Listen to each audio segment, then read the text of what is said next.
Hey everyone, Morgan here. Today I'm going to be making some homemade biscuits with no yeast. Many biscuits, most biscuits, and a lot of bread, most bread, takes yeast, you know, to make that real fluffy, puffy, you know, whatever. This is a no yeast recipe, so let's get started. First, 2 cups of flour, 1 tablespoon of baking powder, 1 tablespoon of sugar, and 1 teaspoon of salt. Can't see it, but it's in there. Now you want unsalted butter. You know, I'm sure you could use salted butter, but you know, there's already salt in it. So if you do salted butter, it's just going to be a little more saltier. Anyway, so unsalted butter, 6 tablespoons worth. It has to come from the fridge, and then you're just going to cut it into very small, tiny little pieces. All right, now 3/4 cup milk after the butter and everything is mixed in. And you don't want to overwork the dough, so you just kind of mix it up, mix it in there. All right, so I think this looks right. Baby Rogue agrees, I don't know. Okay, so yeah, I think this looks right, but you're not supposed to overwork it, so let's do it. Work it. Get those hands in there. Crush it. I want to take it out. No, leave it in there. Crush it. Don't punch it. The recipe is now saying it's all flattened out. We're flattening it about 1 inch thick, and the recipe cutter is like, use your biscuit cutter, and I'm like, I think we must be fancy folk with our biscuit cutters. A candy ring actually works pretty well too. Press it down real hard. Hard. Yes, you can. Press it down hard. Just kind of wiggle a little. Wiggle. There you go. Now pull it up.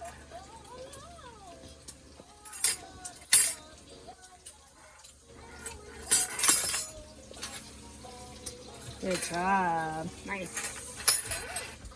All right, they're going in the oven for 12 minutes. Let's see how this goes.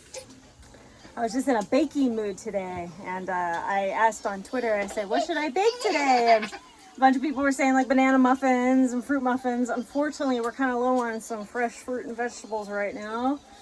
We have lots of canned stuff, but that fresh stuff to make the best muffins and stuff, we're a little bit low on. We need to head to the store, but anyway, and so somebody brought up homemade biscuits, and I was like, you know what, let me look up a recipe. And this recipe has no yeast, but it's that butter and baking powder and all that'll make it flaky and puff out, hopefully.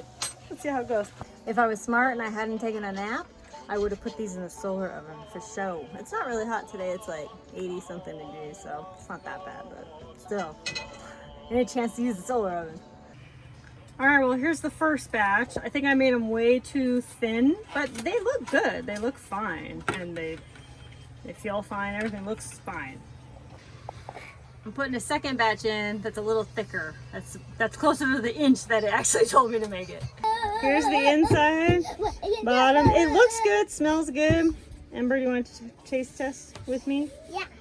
Blow it. It's still a little hot.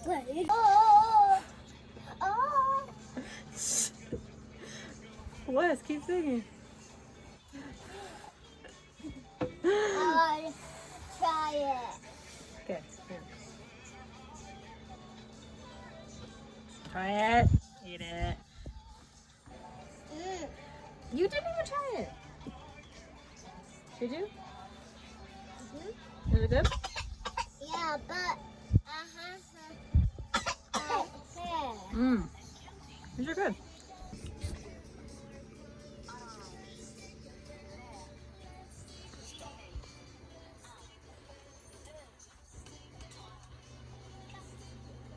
That's a biscuit. That's very good. I like it.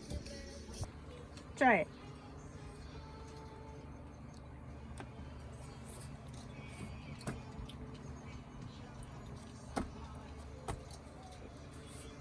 Oh, yeah. Mama's giving you something good. Yes, there you are. what are you doing nothing? There we go. That's the thickness I was going for. These look much, much better. I did not make them as thick as I should have. I don't know. Whatever. I mean, so this is the first batch. That's the second batch. See, big difference, but still good. Still very, very good.